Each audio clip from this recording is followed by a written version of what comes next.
Hello my soul family, कैसे हैं आप सब। आज मैं आपके लिए बहुत इंटरेस्टिंग सी रीडिंग लेकर आई हूँ। आज मैं आपको बताने वाली हूँ आपकी पर्सन की फीलिंग। जी हाँ, वो आपके बारे में क्या सोच रहे हैं, क्या कह रहे हैं। काफ़ी इंटरेस्टिंग सी आज की ये रीडिंग रहने वाली है। Please make sure to watch this video till the end. और बहुत छोटी सी ही आज मैं वीडियो बनाने वाली हूँ, तो पूरी देखिएगा। अगर पहली बार आप मेरे चैनल पर आए हैं तो प्लीज़ सब्सक्राइब कर लीजिएगा। I bet you don't regret it, तो प्लीज़ सब्सक्राइब कर लीजिएगा। अगर आपको मेरे वीडियोस अच्छे लगते हैं तो आप सुपर थैंक्स बाय कर सकते हैं, लाइक कर सकते हैं, शेयर कर सकते हैं। Please provide me your feedback and specially claim this reading. आप क्लेम करिएगा, ठीक है। तो चलिए इसी पॉजिटिव एनर्जी के साथ हम ये रीडिंग जो है ये जेंडर वाइज नहीं है, तो ये ऐसी जनरल रीडिंग हम स्टार्ट कर रहे हैं। लेकिन अगर किसी को भी पर्सनल रीडिंग चाहिए तो फिर आप दिए हुए नंबर पर संपर्क कर सकते हैं। ये सिर्फ अपॉइंटमेंट नंबर है, डायरेक्ट मुझसे बात नहीं होगी, ठीक है। व्हाट्सएप कर सकते हैं, कॉल कर सकते हैं, इट्स एन अपॉइंटमेंट नंबर। तो चलिए ठीक है, अब हम रीडिंग स्टार्ट करते हैं। तो आपकी पर्सन की करंट फीलिंग्स हम देख रहे हैं। जो भी, भले ही अभी आप रिलेशनशिप में नहीं हैं, नो कॉन्टेक्ट है, जिनको आप मन से लाइक करते हैं, पर्सन मानते हैं अपना, उनकी फीलिंग के बारे में हम बात करने वाले हैं। सो हम डिवाइन से ब्लेसिंग लेते हुए आगे बढ़ रहे हैं। तो मुझे एक चीज़ दिख रही है विच आई कैन सी कि ये जो पर्सन है अभी काफ़ी स्ट्रेसफुल हैं। बहुत ही कोई ऐसी बात का इनको स्ट्रेस है जो नहीं होना चाहिए था। काफ़ी डिसअपॉइंटेड भी हैं किसी किसी बात को लेकर। कुछ तो ऐसा है कि इनको कहीं ना कहीं लगातार पिन कर रहा है, चुभ रहा है इनको। और इनको नहीं समझ आ रहा कि क्या है वो, ये मतलब ये समझ नहीं पा रहे हैं कि इनके जो मूड स्विंग्स हो रहे हैं या इनके एटीट्यूड में, इनके बिहेवियर में जो ये छोटे छोटे चेंजेस आ रहे हैं, why this all is happening. They are unable to understand, they don't know what to do, what not to do, and they are quite unhappy. और किसी चीज़ को लेकर जो कि आपसे ही रिलेटेड है, but specifically I can tell you because it's in general reading. So general sense में लेकर हम चल रहे हैं। तो कहीं ना कहीं बहुत ज़्यादा अपसेट फील कर रहे हैं। ये कुछ आपकी ऐसी बातें हैं जो उन्हें बहुत बुरी लगी हैं और ये शायद एक्सप्रेस नहीं कर पाए हैं। तो वो चीज़ भी मुझे दिख रही है कि इनका जो एक्सप्रेस ना करना है वो भी इनके दुख का कारण है। क्योंकि कई चीज़ें ना ये इग्नोर करते हुए चलते हैं। कई चीज़ें ये ऐसी हैं जो ये सोचते हैं कि अगर बाय चांस इन्होंने बोल दी, एक्सप्रेस कर दी, तो उससे आपका रिलेशनशिप ब्रेक हो सकता है। उससे कहीं ना कहीं आप लोगों के बीच में एक मिसअंडरस्टैंडिंग क्रिएट हो सकती है। एक ऐसा एटमॉस्फेयर क्रिएट हो सकता है जो ये नहीं चाहते हैं। या वो डिसअपॉइंटमेंट जो ये फील कर रहे हैं वो नहीं चाहते हैं कि किसी भी वे में वो आप तक डिलीवर हो।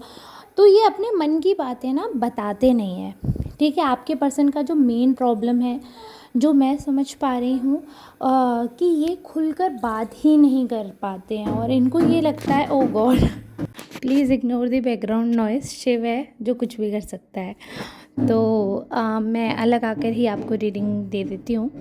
तो बेसिकली जो मेन प्रॉब्लम है आपके रिलेशनशिप का, कम्युनिकेशन गैप दिख रहा है मुझे। तो वो आपको ना बहुत ज़्यादा ही डिफरेंट ओपिनियंस आपके बारे में है जो कि फ्लक्चुएट होती रहती है। समझ रहे हो आप, फ्लक्चुएट क्यों होती है? क्योंकि कोई भी चीज़ है ना वो फिक्स नहीं हो पा रही है ना। तो वो क्लियरली समझ पा रहे हैं आप कैसे हो। क्योंकि देखो, कोई भी इंसान ना हमेशा एक साथ नहीं रह सकता। ये तो आप लोग बहुत अच्छे से समझते हो। कोई इंसान कभी बहुत गुस्सा करेगा, बट इसका मतलब ये नहीं है कि वो इंसान सिर्फ गुस्सा करना जानता है। उसका एक और साइड भी होगा, यू नो। तो हर किसी इंसान के ना डिफरेंट डिफरेंट साइड्स होते हैं। हर किसी इंसान के डिफरेंट डिफरेंट तरीके होते हैं। ज़रूरी नहीं है अगर कोई इंसान गुस्सा करने वाला है या किसी को एंगर इशू है तो उसका कोई अच्छा साइड नहीं होगा, या वो कभी फ़न नहीं करता होगा। कई बार ऐसा होता है कि जिनको बहुत जल्दी, जो शॉर्ट टेम्पर्ड होते हैं, वो एक्चुअली में बहुत अच्छे पार्टनर होते हैं। तो क्योंकि वो इंस्टेंट रिएक्ट करते हैं ना। तो वही है कि ये पूरी तरीके से ना आपको जान नहीं पा रहे हैं। इसलिए आपके ये रिलेशनशिप में ना बैक टू बैक बैरियर्स आपको फील हो रहे होंगे, जो मैं देख पा रही हूँ। और वो होंगे, इसका कोई उपाय नहीं है। इसका उपाय इसलिए नहीं है क्योंकि जब वो कम्युनिकेट ही नहीं कर रहे हैं, मतलब हम क्या ही उपाय करेंगे। जो दो लोग हैं रिलेशनशिप में वो आपस में पूरी तरीके से कम्युनिकेट ही नहीं कर रहे हैं, अपनी बात ही नहीं कह रहे हैं, तो कैसे कौन क्या कर सकता है? कोई भी कुछ भी नहीं कर सकता है। वो वाली चीज़ यहाँ पर मुझे दिख रही है। बाकी एज अ पर्सन आपको बहुत अच्छा समझ रहे हैं, बस उनको यही है कि कहीं ना कहीं आपको शॉर्ट टेम्पर्ड समझ रहे हैं। उनको ऐसा लगता है कि छोटी छोटी बातों पे आप ओवर रिएक्ट कर देते हो, जो नहीं होना चाहिए। तो वो सबसे बड़ा इनका डिसअपॉइंटमेंट का कारण है। और सबसे अजीब बात यह है कि ये भी बहुत ज़्यादा शॉर्ट टेम्पर्ड है। बहुत जल्दी इनको गुस्सा आ जाता है, बहुत जल्दी ये अग्रेसिव हो जाते हैं, और इनका अग्रेशन जो है वो काफ़ी हार्मफुल रहता है। तो ये कहीं ना कहीं उस चीज़ से भी डरते हैं कि अगर दो अग्रेसिव लोग एक साथ रहेंगे तो पता नहीं आगे फ्यूचर में क्या होगा, और कहीं चीज़ें बहुत वर्स्ट होकर ना ख़त्म हो।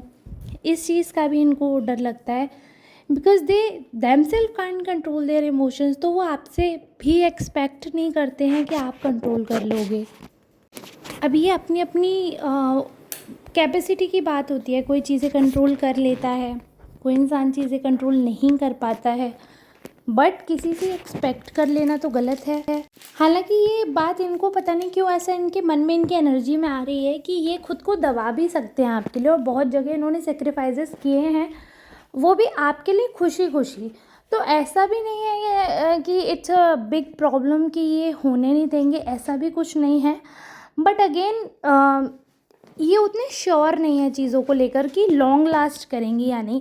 तो इसलिए जो भी बिहेवियर चेंजेस आपको दिखते हैं वो इसी वजह से, because they are not sure. बाकी जो भी रीडिंग है वो मैं अब आपकी कल करूँगी। आज के लिए मैं इतनी ही शॉर्ट रीडिंग रखने वाली हूँ। अगर आपसे रेजोनेट हुई हो तो प्लीज़ आप बताइएगा, और अगर आपको रीडिंग अच्छी लगी हो तो वो भी आप कमेंट करिएगा, क्लेम ज़रूर करिएगा जिस जिससे रेजोनेट हो रही है। और ऐसे ही प्यार और आशीर्वाद देते रहिएगा। आप मैं मिलूँगी नेक्स्ट रीडिंग में, तब तक के लिए आप सबका बहुत बहुत धन्यवाद।